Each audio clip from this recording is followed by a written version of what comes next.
Il est l'heure de s'enivrer. Pour n'être pas les esclaves martyrisés du temps, enivrez-vous sans cesse, de vin, de poésie ou de vertu. À votre guise.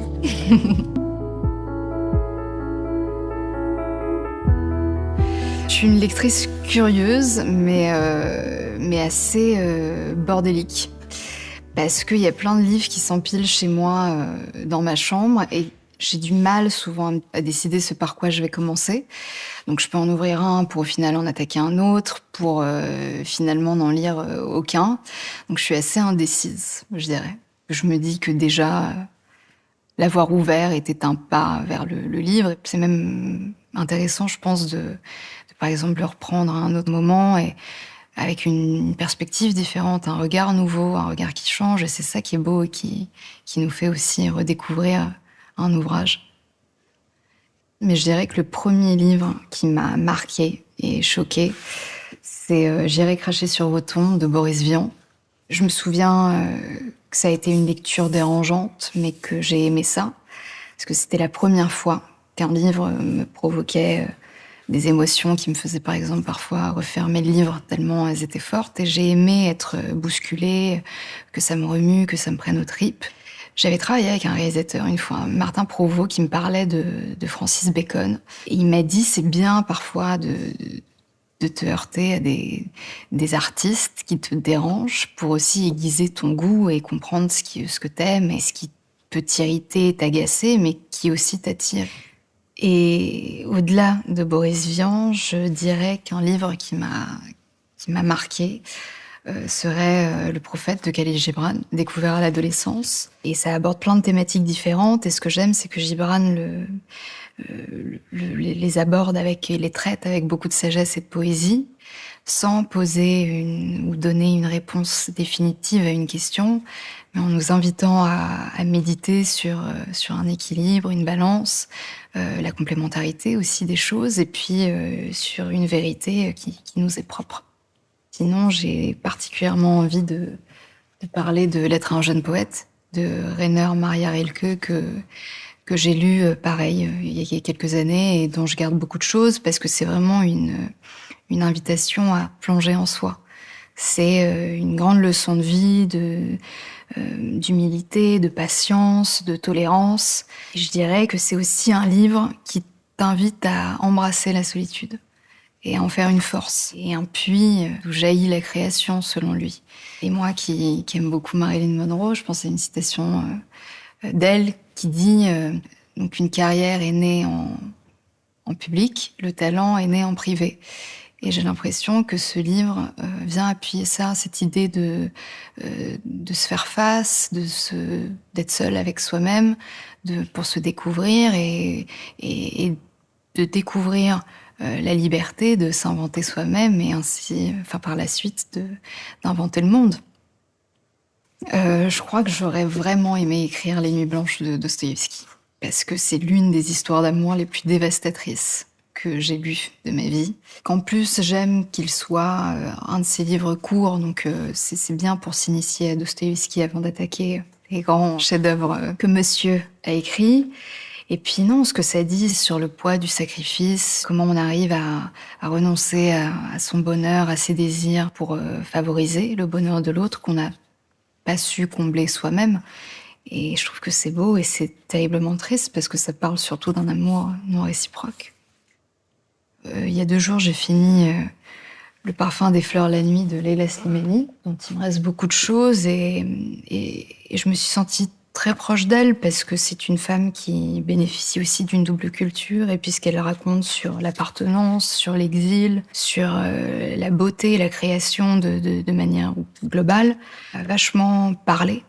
Donc à un moment, elle dit « Dans les musées, j'observais les autres. Quand ils s'attardaient devant une toile, je restais longtemps, moi aussi, puisque je supposais qu'elle était plus importante que les autres. Moi aussi, j'ai déjà fait ça.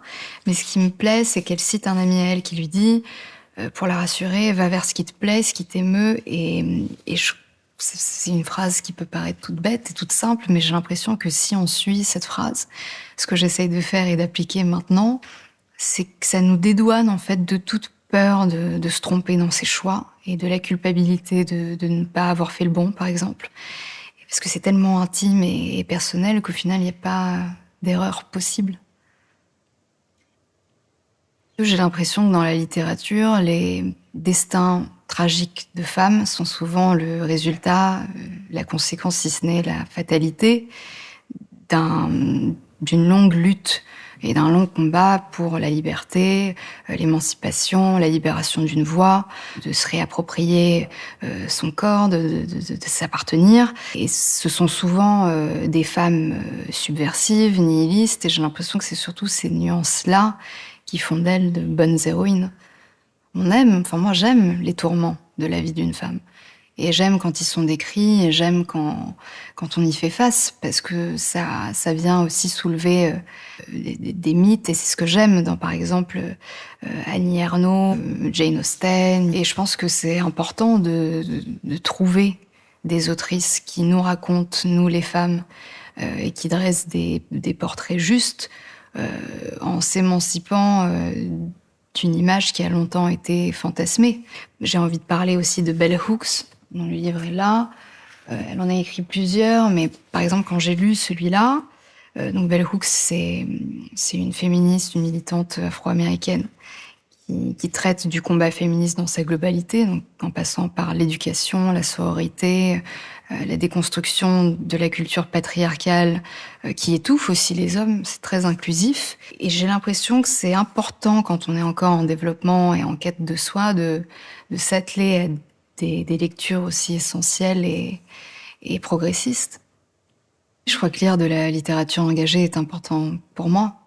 C'est ce que j'essaye de faire aussi au cinéma, à travers mes rôles, et je pense que la littérature vient m'aider et me nourrir aussi pour mes personnages, enfin les personnages que j'essaye d'incarner au cinéma. C'est vrai que Nora, le personnage de Nora dans Une maison de poupée de Ibsen, m'inspire beaucoup, en général, parce que moi qui aime jouer des femmes qui s'émancipent et qui se libèrent et qui luttent contre l'emprise, Nora, c'est tout à fait ça. Et puis j'aime son énergie, sa spontanéité, et je la trouve terriblement et délicieusement moderne.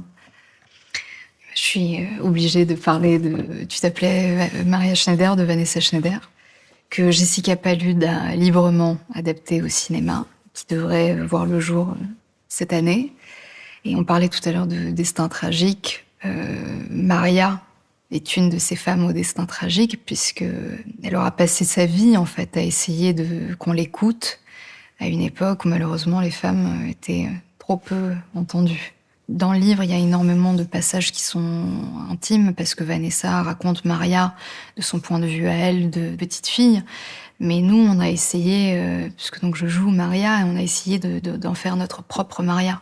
De dresser un portrait de femme blessée, cassée, que la société aura mise à l'écart et punie, et à la fois d'en faire quelque chose d'universel, mais tout en révélant sa beauté, sa flamboyance, sa liberté, parce que c'était une actrice de feu et une femme libre.